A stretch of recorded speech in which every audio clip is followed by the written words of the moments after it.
bước ra đi mới biết em không về.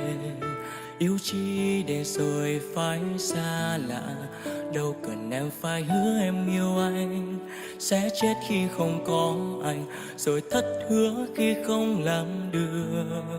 Hãy im lặng em nhé, vì kể từ giờ anh sẽ không tin vào ai, kể cả anh đây cũng chẳng thể tin ai.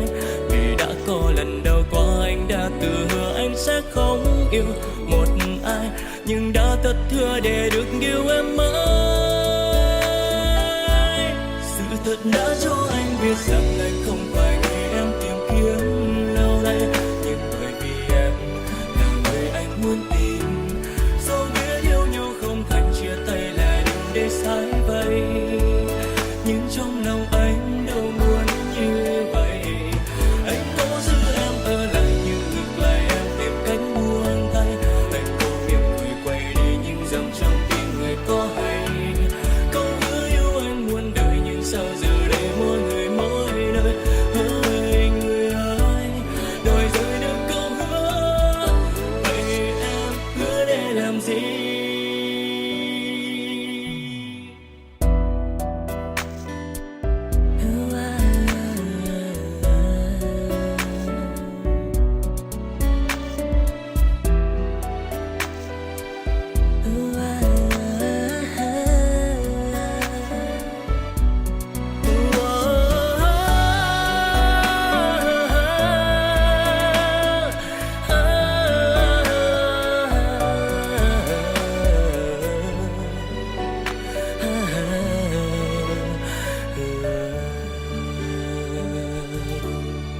Hãy im lặng em nhé, vì kể từ giờ anh sẽ không tin vào ai, kể cả anh đây cũng chẳng thể tin ai.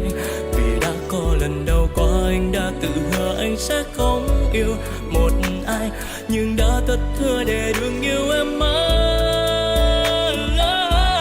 Sự thật đã cho anh biết rằng anh không phải người em tìm kiếm lâu nay, nhưng bởi vì em là người anh muốn tìm. Dẫu biết yêu nhau không thành chia tay là đừng để sai vậy, nhưng trong lòng anh đâu muốn như vậy. Anh cố giữ em ở lại nhưng ngược lại em tìm cách buông tay. Anh cố mỉm cười quay đi nhưng dòng trong tim người có hay. Câu hứa yêu anh muôn đời nhưng sao giờ đây mỗi người mỗi nơi. Hỡi người ơi, đòi rời được câu hứa, vậy em hứa để làm gì?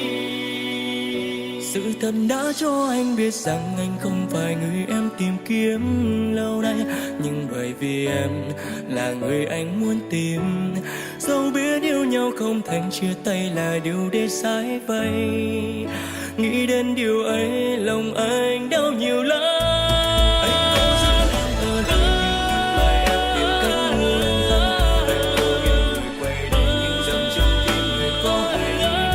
Có người yêu anh muôn đời trong anh giờ đây vẫn còn khác sao, nhưng có được đâu sự thật sau câu hứa.